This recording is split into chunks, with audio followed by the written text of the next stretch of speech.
السلام عليكم ورحمة الله تعالى وبركاته. عاشت المملكة المغربية ملكا وشعبا، ولا عاش من خانه. إخوة الكرام، بزاف الناس مشاو غالطين فيما يخص النزاع الإقليمي ما بين مالي والنيجر، وكذلك تشاد والجزائر. هذا التوتر الإقليمي، الإخوان بزاف فيكم غالطين، بزاف فيكم ما باحثينش في الجذور ديال النزاع.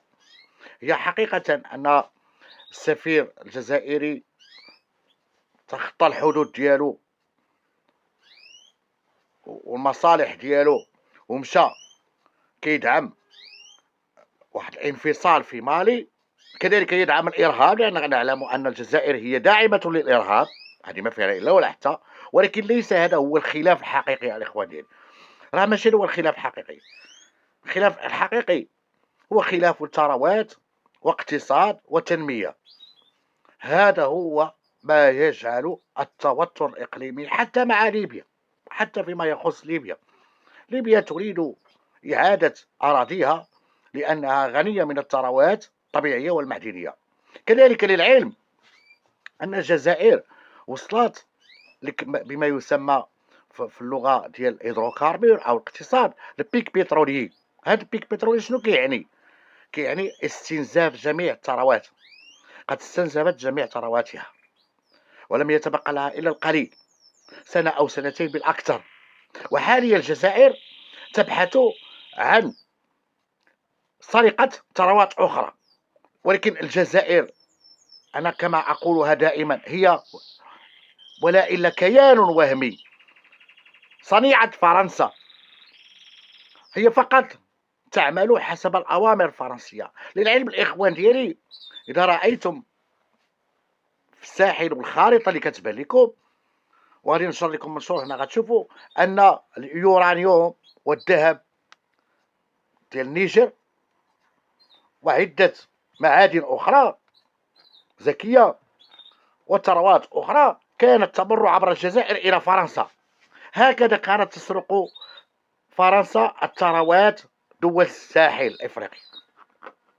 كذلك تشاد نفس الشيء، مالي جميع ثروات مالي من الذهب واليورانيوم والنحاس والفضة و كانت تمر عبر الجزائر، لأن الجزائر هي الطفلة الغير الشرعية لفرنسا. هذه الحقيقة، هذه الحقيقة. لكن المشكل الحالي اللي هو دابا خلق هذا التوتر الكبير ما بين الجزائر ومالي وكذلك النيجر، ليس فيما يخص غلق الحدود أو جعلها كما تيقولوا جعلها جزيرة.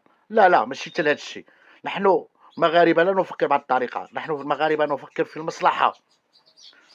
ما تجمعنا الاحترام المتبادل، الثقة المتبادلة، ومصالح المشتركة. هذا هو أهم شيء. حتى بالنسبة لموريتانيا نفس الشيء، نفس الشيء. هادشي ما كاينش، ماشي مشكل. حنا لا ما كنديروش شي اتفاقية أو شي تخطيط أو توجه للعداء، لا. ماشي هكا كنفكروا. حنا كنفكروا على أساس نبنيو واحد السوق جديد غني من الثروات الطبيعية والمعدنية، والكل سوف يستفيد، ونسهل الأمور وبمنطق رابح رابح. للعلم الإخوان الكرام، هذه الجزائر كانت تدعم الإرهاب في شمال إفريقيا والانفصال كذلك، كما تفعل فيما يخص جنوب المغرب. هذا الشيء كديروا علاش؟ لأن بغيتكم تمشيو تقلبوا على توديني. توديني أكبر احتياط من البترول في إفريقيا، أكبر احتياط من البترول في إفريقيا. وبغات دير بحال اللي دارت تركيا بخطة تركية فرنسية. تركيا شنو دارت باش تنعض ديك الثروة ديالها؟ هي أنها كانت تسرق البترول والغاز ديال العراق في الحرب اللي تشنات عليها، من تما دارت الفلوس. دابا الجزائر عند بالها غدير نفس العمليه اللي دارت تركيا بنفس الدهاء والتفكير ديال تركيا باش تسرق الفلوس وتسرق الثروات ديال ديك البلاد. هي واخا هكاك ماشي هي، راه فرنسا اللي دافعه بها، هي كتطبق الاوامر د فرنسا. الور الجزائر شنو قالت ارانجي اش غادي ندير؟ انا صيفط السفير ديالي يتلاقى مع هذاك رئيس الانفصال ولا سميوه كيما بغيتو، اللي كان معنا تابع لفرنسا، هو كان تابع لفرنسا، حتى يتسهل الامر، تنوض تما واحد الحرب ولا تنوض واحد المصيبه كحلها، وتسهل الامور على الجزائر باش تسرق داك البترول اللي كاين في لو باسان ديال تاوديني.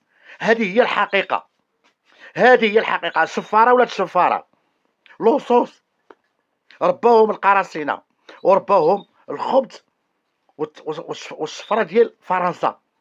هذيك الشيء كاين، الخليط ديال تركيا وفرنسا. انا وضحت لكم، تركيا سرقت العراق، فرنسا كتسرق هاد الدول جراو عليها.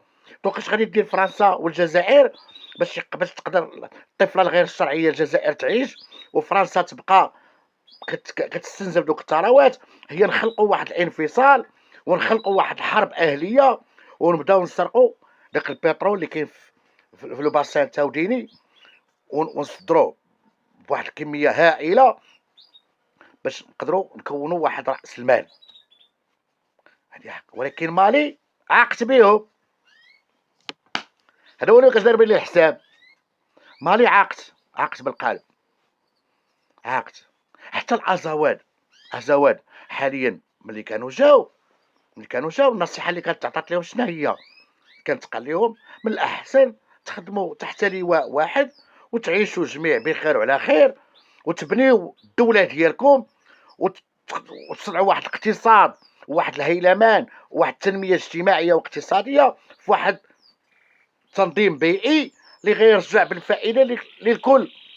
ما الفائده ان نقسم من اجل ان نضعف؟ ما الفائده؟ وهاد لو باسان التوديني حتى موريتانيا راه كتستافد منه، باش تكونوا عارفه. حتى موريتانيا راه عندها البترول، باش تكونوا عارفين. دابا هادشي كله مخدوم. موريتانيا ما تقدرش تاخذ، مالي ما تقدرش تجبد الا باتفاقيه مع موريتانيا ومالي. خصهم يتفقوا ويجلسوا الارض ويتفاهموا ويديروا واحد الحل مع بعضياتهم، يجلسوا وهذا ويبداو خدامين ويصدروا البترول ويبنيو البلدان ديالهم ويديروا تنميه. تولي قطر والامارات افريقيا مالي وموريتانيا. علاش لا؟ الله يزيدهم الخيرات ديالهم، ربي عطاهم الله يزيدهم. حنا ما قررناش نكونوا حدانا دول قويه اقتصاديا واجتماعيا باش حنا نتجروا للفوق نطلعوا.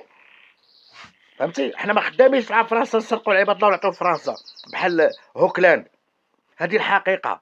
هاد الصراع اللي ناض وهاد التوتر اللي ناض وهاد مازال غتهيج الجزائر اكثر من هذا الشيء. غتشوفوا هاد الايامات المقبله، لانها المخطط ديالها لسرقه البترول ديال التاوديني ما نجحاتش فيه. كذلك اليورانيوم والغاز الطبيعي والثروات الاخرى ديال تشاد والنيجر اللي كانت الجزائر تسرق منهم واحد شويه، ولكن كلشي كديه لفرنسا.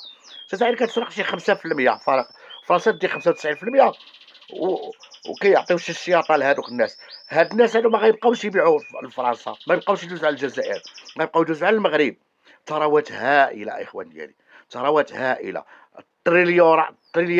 تريليونات ديال الدولار، بمعنى الالوفات الملايير ديال الدولار من ثروات كاينه في هذه البلاصه هذه.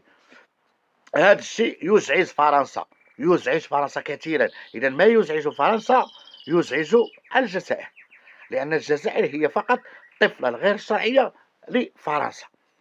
انا نعاودها ونقولها لكم، المشكل ليس مشكل ديال دبلوماسيه او سياسيه، هو مشكل ان الجزائر كانت تريد ان تصنع ارهاب وتصنع حرب اهليه في هذه الدول باش تخلي فرنسا دائما تستافد من هذه الثروات وتستنزفهم. مع ذلك اكتشاف هذا الباسان ديال تاوديني خلاو فرنسا والجزائر تستعر، جابوا الفاغنر، حتى الفاغنر تقلبوا عليهم. على كل حال، تحياتي الاخوه الكرام، عاشت المملكه المغربيه ملكا وشعبا، ولا عاش من خانها.